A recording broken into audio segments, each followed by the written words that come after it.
audience. We used to have something called what my friend Noe was saying here. We used to have something called the military-industrial complex that loved wars, because that's how you sell your goods. Now, right now, currently, we have something called the international information and AI industry. And I put all that in quotes because when you use information, it could be disinformation and misinformation. We heard the Prime Minister yesterday who talked about that harmony is very boring. Peace is very difficult to talk about and to disseminate. We also heard that peace is undefined and war is defined. Today, the Minister was talking about myths and theories which are floating around, even on the subject of this conference, which has been, by the way, organized very well. So what we are up against, and the biggest thing I think we are up against, are the social media. One meme, one short video, and one reel, as they are called, can be a setback for this process and can do unwanted damage. And that's because of this situation we are living in, which is something like, we keep talking about climate change, I'll come to that later, but we have a total crisis in information world of the same level as pollution across the world, and the climate which has been changed. There's chaos, there's challenges, and there will be course correction. And just to quickly go through this thing, so currently we have 8.25 billion people, out of which 8.79 billion people are connected. By more people, there are more phones than the population of the world. Out of which we have individuals using the internet, about 6 billion, out of which 5.66 billion are on social media, which, by the way, is used by 83% of people for their news consumption. The big companies, they want to keep going into new areas because the markets are getting saturated. The markets which have got saturated are Northern Europe, Western Europe, Northern America, Central America. I'm not talking about China, which has a 90% saturation point of connectivity. The only new markets which are coming up where there's some scope of expansion are in South Asia, which is my region, and Africa, Middle Africa and Eastern Africa. So these are the new pastures for the big media companies. And who are these? And what's happening today? You can see what happens on the internet in a single day. That there are 330 billion of emails sent, and there is Facebook posts are like 2.5 billion of Facebook posts. Can you imagine? Half of the people who are on social media are on Facebook, and they are sending stuff every day. And which is nothing compared to what people are consuming on your YouTube lives and videos. 1.4 billion hours are streamed in one day across the globe. 24 billion texts are sent. And one thing which I'm not including here is WhatsApp. WhatsApp is out of this consideration because it's encrypted and there's no data available on WhatsApp. It must be with the people who are running WhatsApp, the meta people, but we don't have anything. So, well, for fun, you have 1.6 billion of Tinder swipes in a day. There's so many lonely people. So, who is winning as this market is increasing exponentially each year?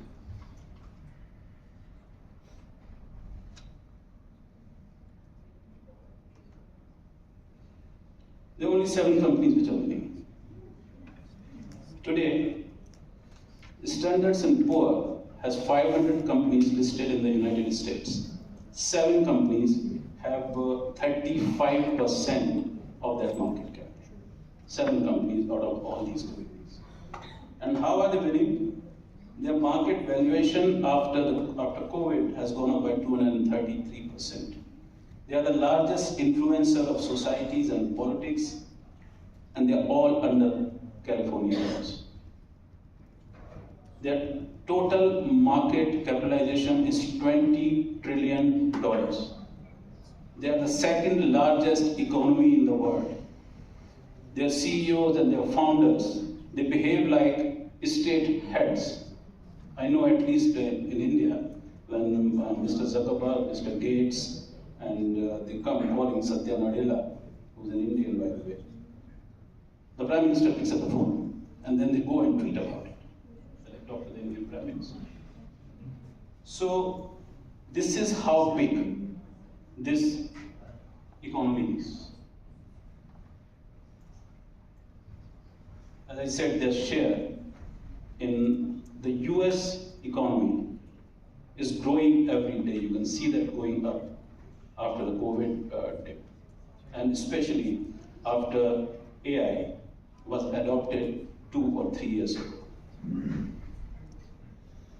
Now, you would say that why I'm talking about all this? I'm talking about all this because of this new infrastructure of news.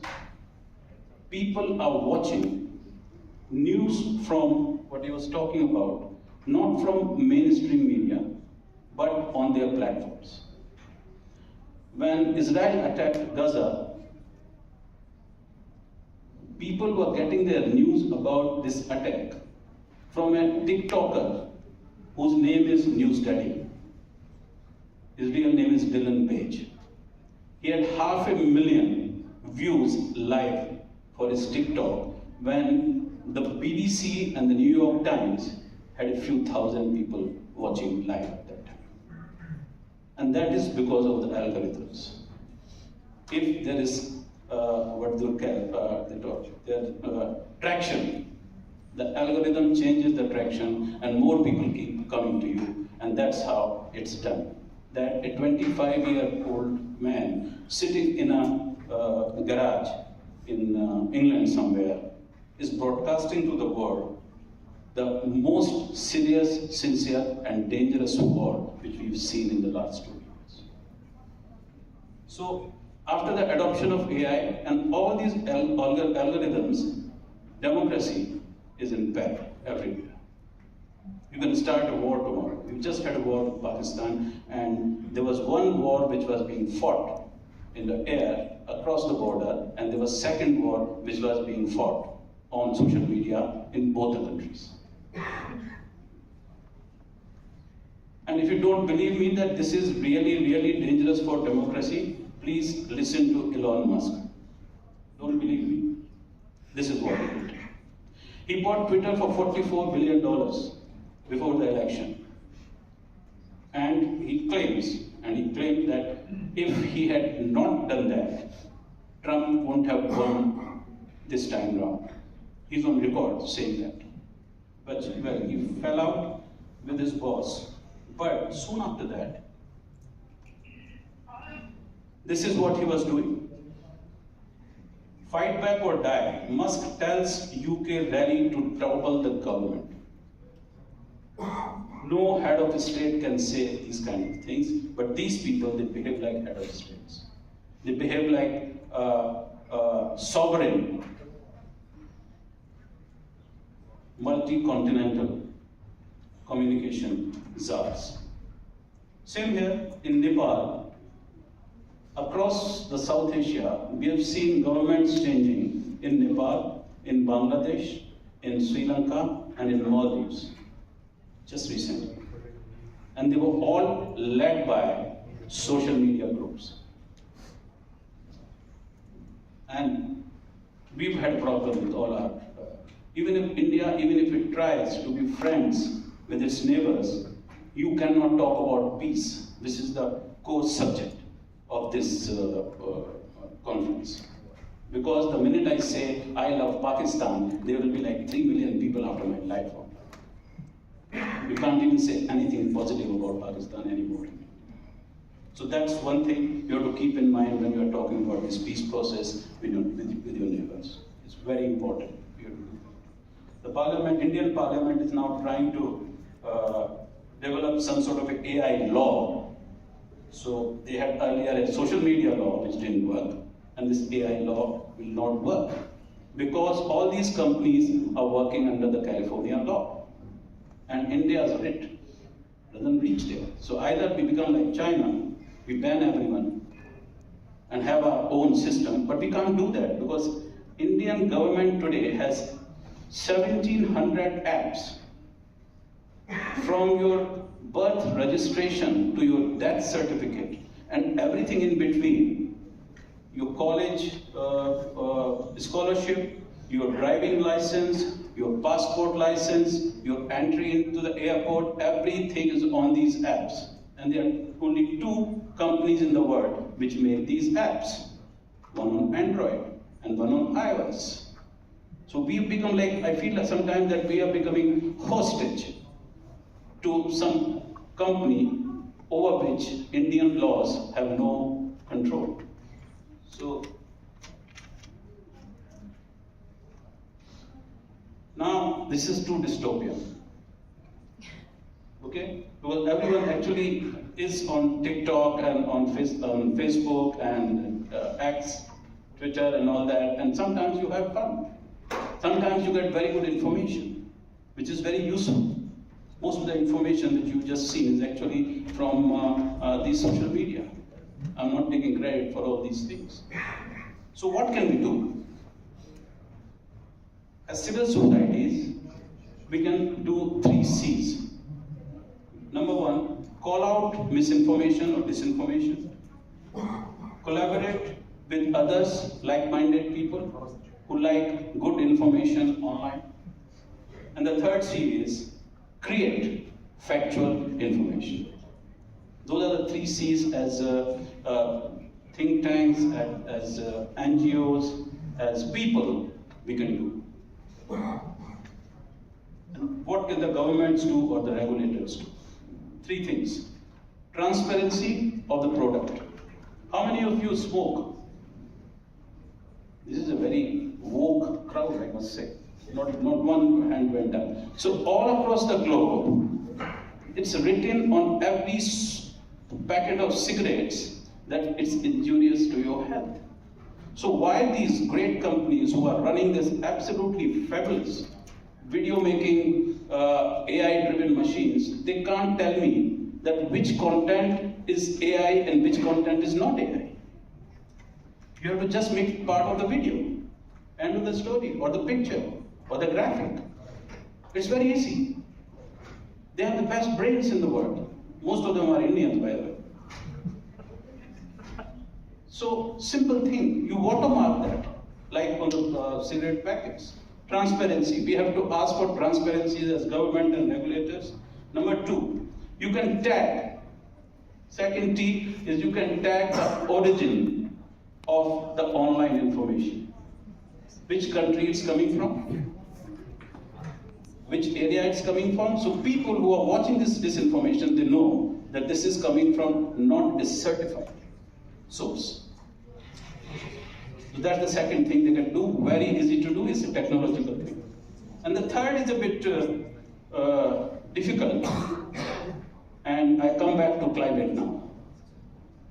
We as a race are fighting climate change. It has taken us 30 years. We are at COP 30 now. This is the 30th year of fighting that curse of climate change and how to deal with it. We have to find some sort of a treaty across the globe with these companies that what you can do and what you cannot do. We need that kind of groundswell. And then only they will listen, otherwise they are not going to listen to you. They are making huge amount of profits. They are on the top of the world. They are behaving like state heads, and they are like a word unto themselves. Thanks. That's it. Szanowni Państwo, z takim ginanczym na